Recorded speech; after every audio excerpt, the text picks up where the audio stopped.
both got my best life, yeah. We both got my best life, yeah.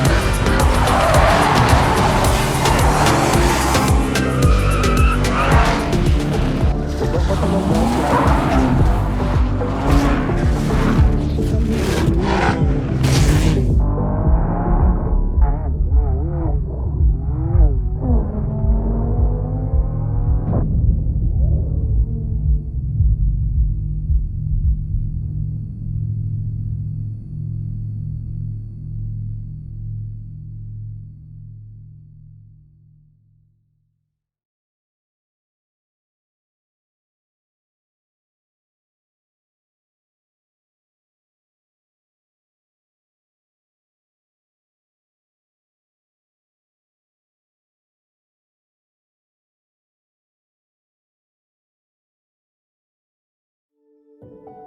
Individuals who sign have a language.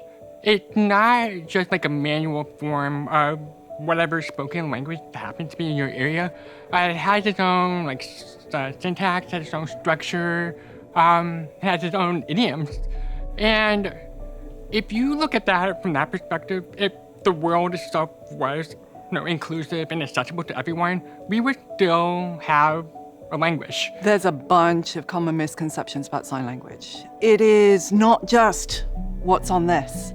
It is the face, it is the position, it is how you move your body in time and space. Deafness varies from hard of hearing to people who are deaf and use sign language as their first language. I think it's important for us to be inclusive of the entirety of that spectrum. And that's what led us down the path to the new sign language feature. Forza Horizon 5 is an open world game set in the beautiful, diverse country of Mexico. One of the core pillars of Forza Horizon is freedom, and the way that manifests itself in the game is that we, as much as possible, try to give players the choice about what it is they do next. There are so many decision points within Horizon that everybody's journey through the game is pretty much unique to them. And a lot of the game's story and a lot of the game's tutorial, where we're giving players instructions about what they need to do, is delivered in cinematic cutscenes.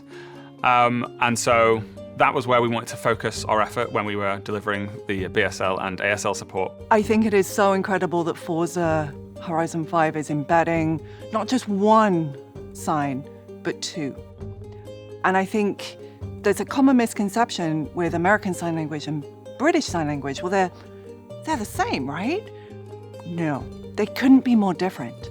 We brought in some people from that community into the studio to come and talk to us and share their experiences, and that was one of the most inspirational days of work I've ever had. I was streaming, and then there was this person in chat who was like, "Hey, I'm from Microsoft and I want to reach out to you."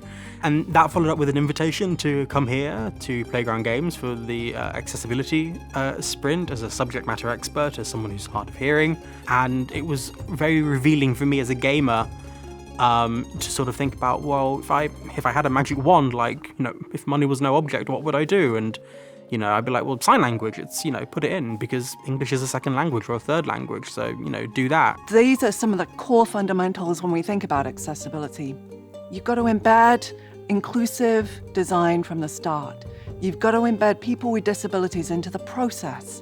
You've got to really listen to what people need in order to game. You really have to go into it just open-minded and assume you know nothing, have complete humility, and go into it and ask questions, let people share their stories and share their experiences, because when they do that, we can all learn and we can get better and we can be inspired to have new ideas for how we can deliver better features and better content for those players. Coming in again to play the game and to see the feature in action, despite being terrible at driving, was great, because there were even considerations that I hadn't thought about, like the background. I'd assumed the interpreters would have just a plain white background, but I had the option to change the color and to move that interpreter around the frame. That was really just cool and exciting, and then seeing the interpreter come up was just magical, because it was this new moment that hadn't really ever existed before, and in some small way I got to kind of be a part of that and a catalyst in it.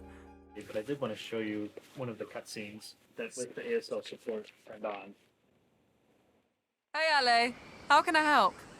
Jump in the buggy. I'll tell you the story on the way.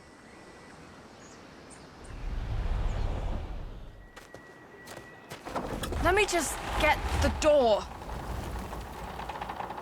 Is that key? It's really here. We found it for you, Papa Fernando. But look at it. I've never seen a beetle like that.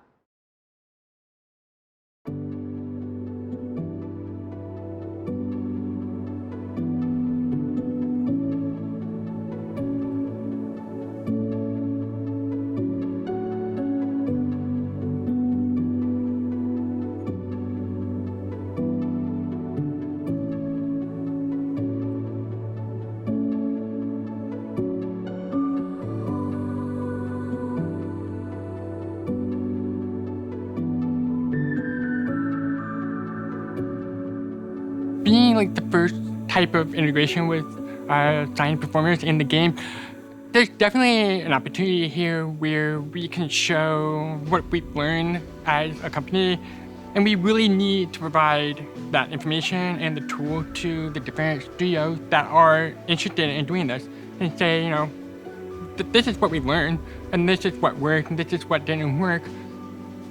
There you go. Make it better. I think when you approach accessibility, it's easy to think that the options that you're adding and the settings that you're adding are only serving a small number of players, and maybe that that resource could be better spent on features that benefit a perceived large number of players.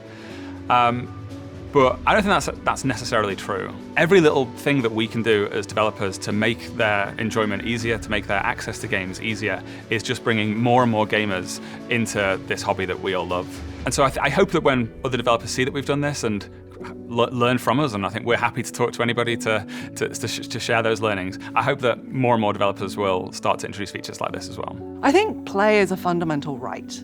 And if you take that as given, then it's important, if not even more important in these times, that everyone can play, including the 400 million gamers with disabilities around the world. So my hope is that this inspires the rest of the gaming industry in the same way as you've inspired us to really lead the future, to raise that ceiling, raise that bar of what's possible, and that we become more inclusive, thoughtful, respectful, empowering to gamers with disabilities out there.